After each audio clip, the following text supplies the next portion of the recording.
Il y a des lieux qui disparaissent sans laisser de traces. Pas de ruines visibles, pas de panneaux, pas même un nom sur une carte. Juste un silence. Au cœur de la France, loin des grandes villes et du bruit moderne, il existait autrefois un village, un vrai village, avec des maisons, des chemins, une église, des champs, des vies, un lieu simple, mais vivant. Ce village se trouvait dans une région calme, entourée de forêts et de collines douces. Les saisons y passaient lentement, l'hiver était froid, avec de la neige qui recouvrait les toits. Le printemps apportait des fleurs et des rivières pleines. L'été était chaud, avec des enfants qui couraient dans les champs. L'automne, lui, colorait tout en rouge et en or. Les habitants vivaient simplement. Ils travaillaient la terre, ils élevaient des animaux, ils se connaissaient tous, les portes restaient ouvertes, les repas se partageaient. La vie était dure, mais stable. Ce village avait une importance réelle. Il n'était pas grand, mais il était utile. Il servait de point de passage entre deux routes anciennes. Des voyageurs s'y arrêtaient, des commerçants y passaient. On y échangeait des nouvelles, des produits, des histoires.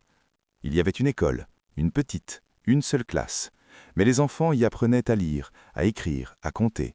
Il y avait aussi une église. Elle sonnait les heures, elle rassemblait les gens. Mariage, naissance, funérailles. Toute la vie du village passait par là.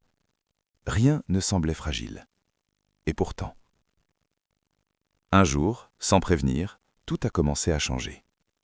Au début, c'était discret, un détail, une famille qui part, puis une autre.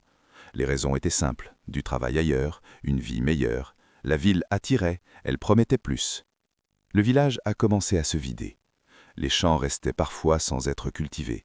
Les maisons fermaient leurs volets. Les chemins devenaient plus calmes. Mais le vrai mystère n'est pas là, car beaucoup de villages ont vécu cela. Ce qui rend celui-ci différent, c'est ce qui est venu après. Un événement étrange, peu connu, peu expliqué.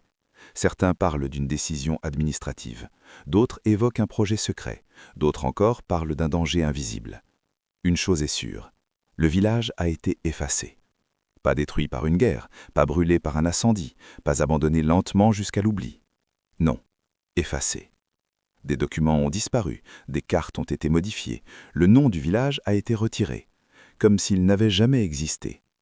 Les rares archives qui en parlent sont incomplètes, parfois floues, parfois contradictoires. On trouve des photos anciennes, quelques-unes. Elles montrent des rues simples, des maisons en pierre, des visages sérieux, des enfants devant l'école. Puis plus rien. Aucun suivi, aucune trace claire de ce qui s'est passé ensuite. Certains chercheurs ont essayé de comprendre. Ils ont fouillé les registres, les anciens papiers, les journaux de l'époque. Ils ont trouvé des mentions brèves, des lignées coupées, des pages manquantes, comme si quelqu'un avait voulu cacher quelque chose. Sur le terrain, les choses sont encore plus troublantes. L'endroit où se trouvait le village existe toujours. La nature est là, les arbres ont grandi, les chemins ont changé. Mais il y a des signes, des pierres alignées, des restes de fondations, des morceaux de murs recouverts de mousse, des formes qui ne sont pas naturelles. Certains visiteurs racontent des sensations étranges, un silence trop lourd, un air différent, une impression d'être observé.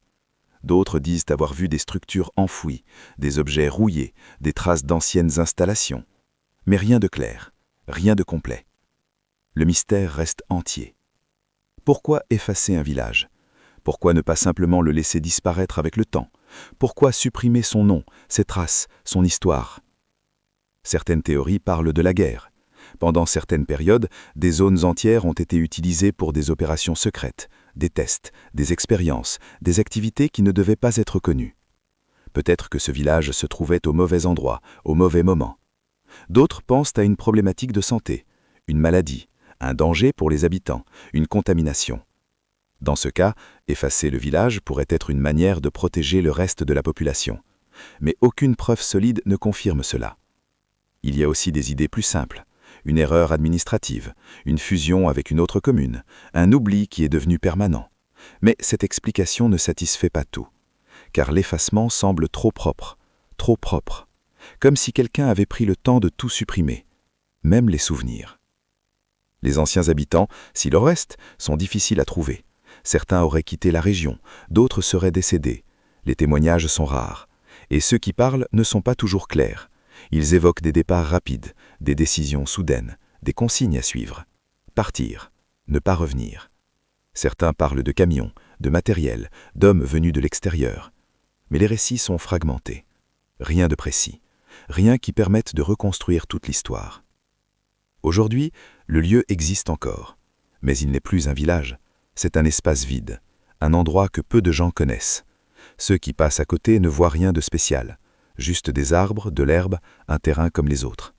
Mais sous cette surface, il y a autre chose, une mémoire effacée, un passé caché, un village qui a vécu, respiré, aimé, puis qui a disparu, sans bruit, sans explication claire.